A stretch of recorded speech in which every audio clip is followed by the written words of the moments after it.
গাজীপুরে ঢাকনাবিহীন ম্যানহোল এখন যেন মৃত্যু ফাঁদ।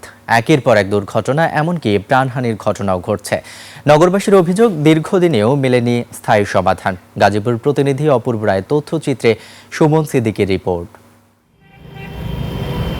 টঙ্গী থেকে বাইপাস পর্যন্ত ঢাকা ময়মনসিংহ মহাসড়কের পাশের বিভিন্ন স্থানে নেই ম্যানহোলের ঢাকনা। সামান্য বৃষ্টিতেই সড়ক ও ফুটপাত পানিতে তলিয়ে যাওয়ায় পানির নিচে থাকা খোলা ম্যানহোল হয়ে উঠেছে মৃত্যু ফাঁদ। গত এক বছরে 2 নারী ম্যানহোলে পড়ে প্রাণ হারিয়েছেন। এক সপ্তাহ আগেও বৃষ্টির মধ্যে খোলা ম্যানহোলে পড়ে মারা যান এক নারী।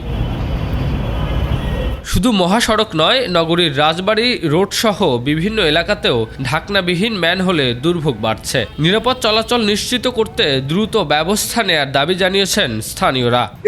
একটা মেয়ে পুইড়া মারা গেছে, এই ওই সাইডে মেয়েটা বাইরে হয়েছে, তাকে মারা গেছে। সে মোটরসাইকেল করছে, মানুষ পড়ে যা, বিরাট একটা সমস্যা আমাদের জন্য।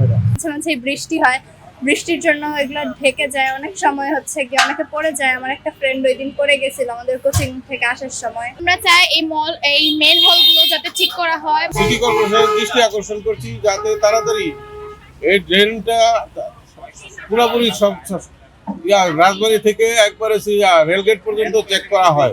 সিটি কর্পোরেশন বলছে মেরামতের দায়িত্ব সড়ক বিভাগের। আমরা রোডসকে বারবার তাগিদ দেওয়ার পরও তারা এই ব্যাপারে কোনো কর্ণপাত করে না, যার কারণে বাধ্য হয়ে আমরা এটা করতেছি। কিন্তু মূলত এই কাজটা আমাদের না, এটা হলো রোডসের কাজ। ক্ষতিগ্রস্ত অংশ সংস্কারের কাজ চলমান বলে জানিয়েছে সড়ক বিভাগ। আমরা ইতিমধ্যে দেখেছি বেশ কিছু জায়গাতে ড্রেনের স্ল্যাব ক্ষতিগ্রস্ত হয়েছে। তো সেই স্ল্যাবগুলিকে পুনঃস্থাপন বা মেরামতের জন্য আমরা ইতিমধ্যে বিআরটি কর্তৃপক্ষকে অবহিত করেছি। আমরা আশা করছি দ্রুততম সময়ের মধ্যে একটি ভালো সমাধানের দিকে পৌঁছানো যাবে। দ্রুত সংস্কার ও নিরাপদ সড়ক ব্যবস্থার মাধ্যমে ঢাকনাবিহীন ম্যানহোলের ঝুঁকি দূর করার দাবি নগরবাসীর। সুমন সিদ্দিকী বাবু, 21 টেলিভিশন।